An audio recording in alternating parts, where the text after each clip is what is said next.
Assalamualaikum warahmatullahi wabarakatuh. Halo teman-teman, balik lagi ke channel aku, Widya Santika. Di dua video kita sebelumnya, kita udah melakukan penyiapan data regresi yang kita lakukan di Excel, dan filenya kita simpan dalam bentuk div atau data interchange format.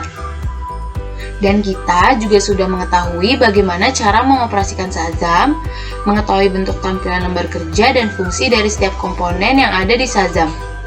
Sebelum masuk video berikutnya, pastikan teman-teman sudah menonton video-video aku yang sebelumnya.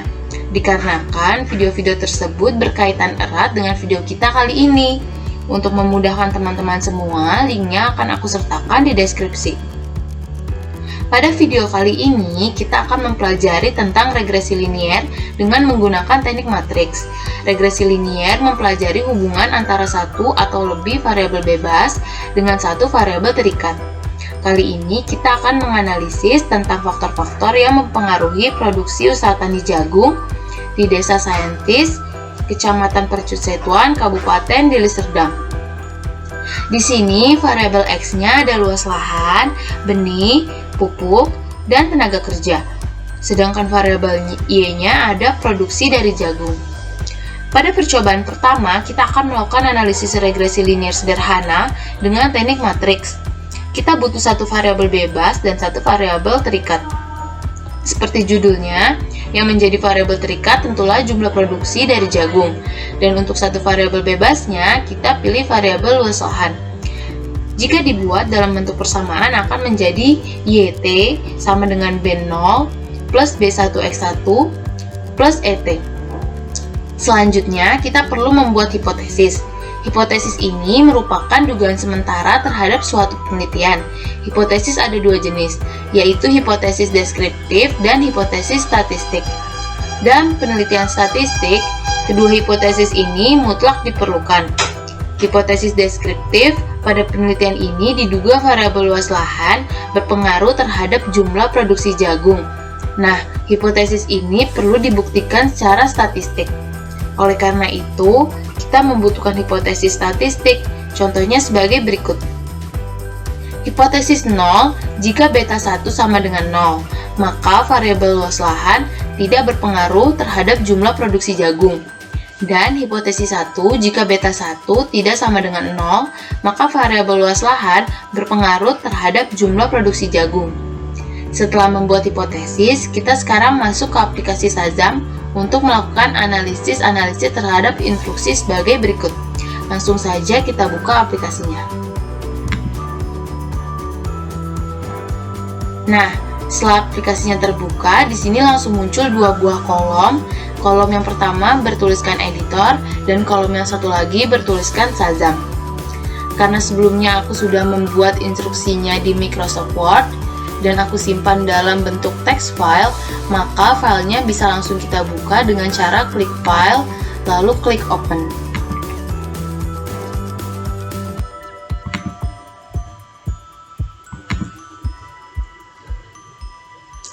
Nah, di sini langsung muncul instruksinya.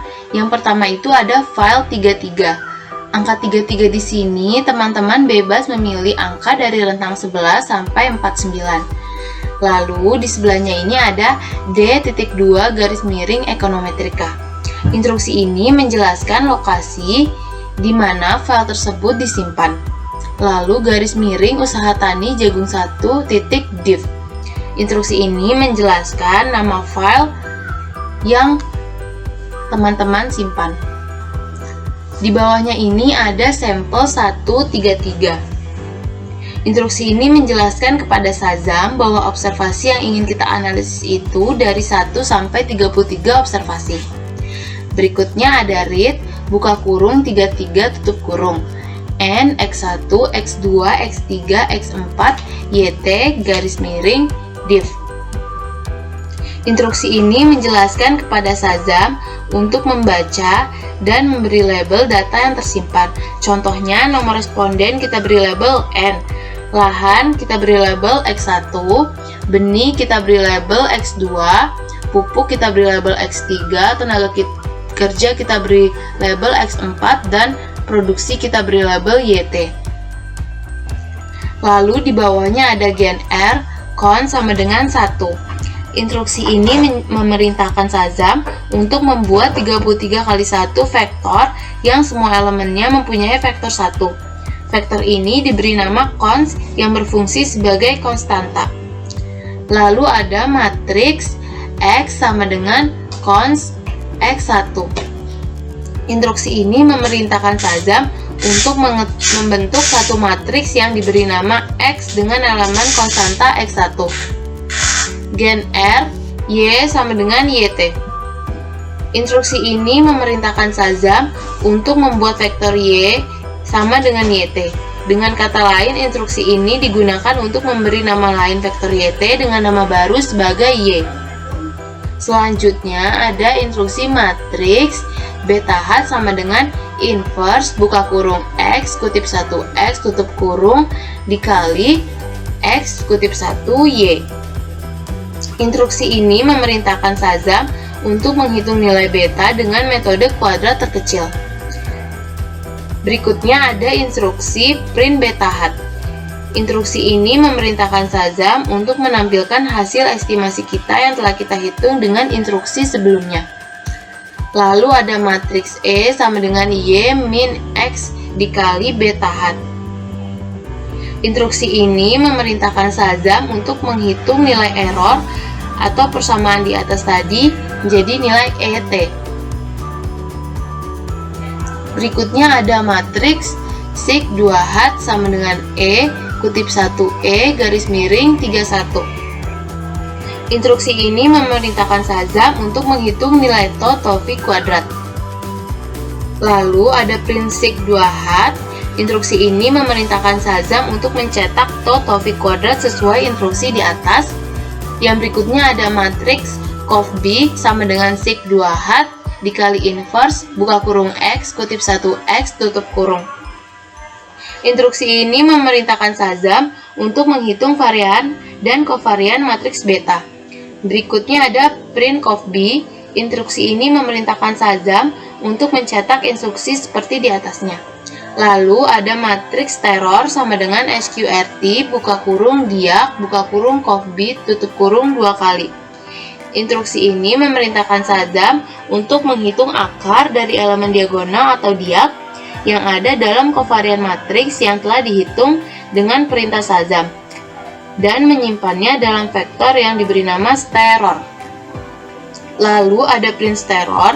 Instruksi ini memerintahkan Shazam untuk mencetak hasil analisis instruksi di atas. Dan yang terakhir ada stop.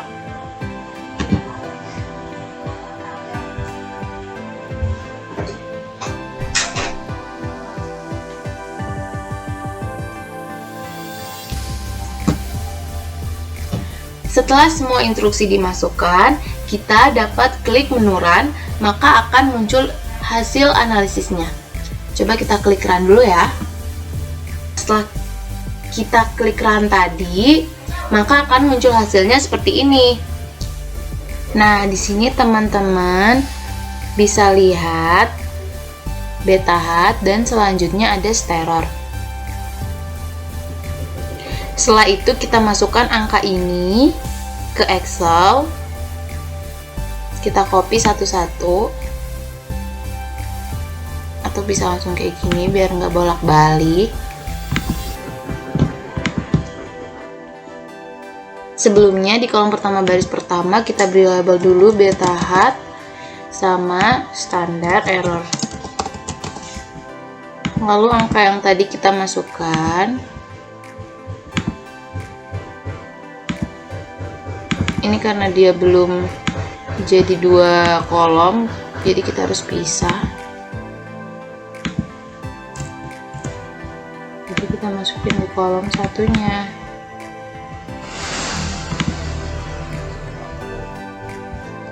Terus yang standar errornya juga kita copy, kita pindahin ke Excel. Nah,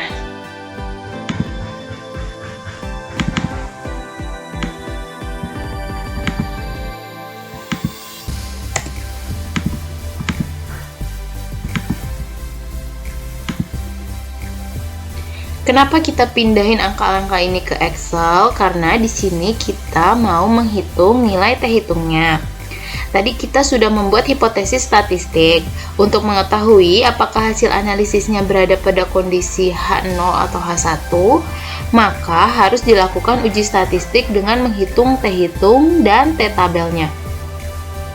Cara menghitung T hitung dengan cara membagi nilai beta dengan standar error dari masing-masing tabel. Nah, di sini tinggal kita masukin. Oh iya, sebelumnya karena di laptop aku nggak bisa desimal dengan titik, jadi aku ubah dulu pakai koma yang desimalnya. Nah, kalau ini udah ribuan, jadi nggak usah diubah. Yang ini desimal diubah jadi koma.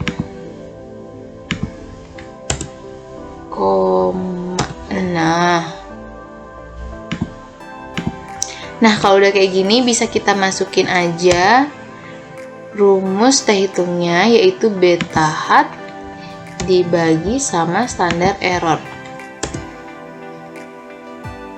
Yang sebelahnya juga kita tarik ke samping.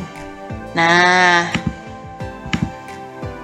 kalau udah kayak gini bisa kita ketahui bahwa T hitung dari konstantanya sebesar minus 3,367189,176 dan T hitung dari variabel satunya yaitu lahan sebesar 10380458. Nah, berikut kita masuk ke tahap pengujian hipotesis. Untuk pengujian ini, kita ada kriteria pengujian, yaitu jika nilai T hitung lebih kecil dari T tabel, maka terima H0 dan tolak H1. Artinya, variabel luas lahan tidak berpengaruh terhadap jumlah produksi jagung. Dan sebaliknya, jika nilai T hitung lebih besar dari T tabel, maka variabel luas lahan mempengaruhi jumlah produksi jagung. Nah, sekarang kita cari T tabelnya. Di sini ada distribution critical values of T. Di kolom pertama ada degrees of freedom. Di kolom kedua ada two-tailed text dan one-tailed text. Di sebelahnya ada significant level untuk two-tailed text dari sebesar 10% sampai yang terkecil 0,1% dan one-tailed text dari terbesar 5% sampai terkecil 0,05%. Sebelum kita mengetahui nilai T tabelnya, kita ketahui dulu tipe tes yang kita gunakan dalam uji T tersebut.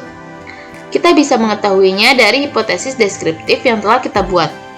Dari hipotesis yang kita buat, tertulis diduga variabel luas lahan berpengaruh terhadap jumlah produksi jagung. Dalam pengujian ini, kita tidak mengetahui arahnya positif atau negatif. Jadi, kita hanya akan mengetahui ini berpengaruh atau tidaknya. Jadi, kita di sini memakai two-tailed test. Karena di sini kita tidak merujuk pada satu arah. Untuk signifikan level, di sini paling besar 10%, paling kecil 0,1. Signifikan level itu adalah taraf kepercayaan yang kita gunakan, batas toleransi kesalahan yang kita berikan pada penelitian kita. Kita selalu berharap hasil penelitiannya 100% benar. Tapi, perlu disadari bahwa error dalam penelitian mungkin saja terjadi. Namun, kita berharap kemungkinan error kita itu terjadi sangat kecil. Maka dari itu, kita sebagai peneliti boleh memberikan batasan error dalam penelitian kita. Kali ini saya mencoba memberi batas error pada penelitian saya sebesar 5%. Untuk kolom degrees of freedom dapat dilihat dari jumlah observasi dikurang variabel X dikurang 1. Atau DF sama dengan N min K min 1. Dalam kasus ini, aku memiliki 33 observasi. Berarti dapat ditulis DF sama dengan 33 lalu dikurang jumlah variabel bebas yang kita gunakan pada analisis ini yaitu 1 dan dikurang lagi dengan 1. Jadi dapat ditulis DF sama dengan 33 dikurang 1 dikurang 1. Maka hasilnya 31. Nah, bisa kita lihat di degrees of freedom-nya baris ke-31 pada kolom to text 5% angkanya 2,03951. Nah, sekarang kita masukkan lagi di Excel di kolom D. Di kolom D baris ke-6 kita masukkan angkanya tadi 2,039. Nah, di sebelahnya kita beri label T-tabel. Oke, sekarang kita sudah punya lengkap. Di sini T hitungnya sudah diketahui, T-tabelnya juga sudah diketahui. Jadi, untuk konstanta ini kita tidak perlu melakukan uji statistik dikarenakan kita tidak melakukan pembuktian terhadap variabel konstanta. Yang kita butuhkan hanyalah variabel X1 saja. Di sini, variabel X1 T hitungnya sebesar 10.380.458 dan nilai T-tabelnya 2,039. Maka dari sini dapat diketahui nilai T hitung lebih besar daripada T-tabel. Artinya kita tolak H0, kita terima H1. Dapat disimpulkan variabel luas lahan berpengaruh terhadap produksi jagung.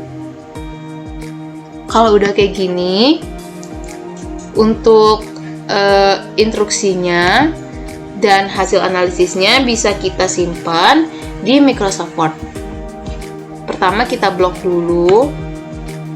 Yang pertama ini untuk instruksinya kita blok, kita copy, lalu kita simpan di Microsoft Word. Ini kita paste aja. Nah, habis itu kita ke Shazam lagi. Sekarang kita mau copy hasil analisisnya. Nah, ini bisa langsung kita copy aja, kita paste ke Microsoft Word. Kalau udah kayak gini, aku rasa udah cukup untuk video kali ini. Segini aja yang bisa aku sharing ke teman-teman semua tentang regresi linier dengan teknik matriks. Jika aku ada salah kata, aku mohon maaf banget. Dan thank you buat teman-teman yang udah nonton video aku sampai akhir. Jangan lupa like, comment, subscribe. Sampai jumpa lagi di video aku berikutnya.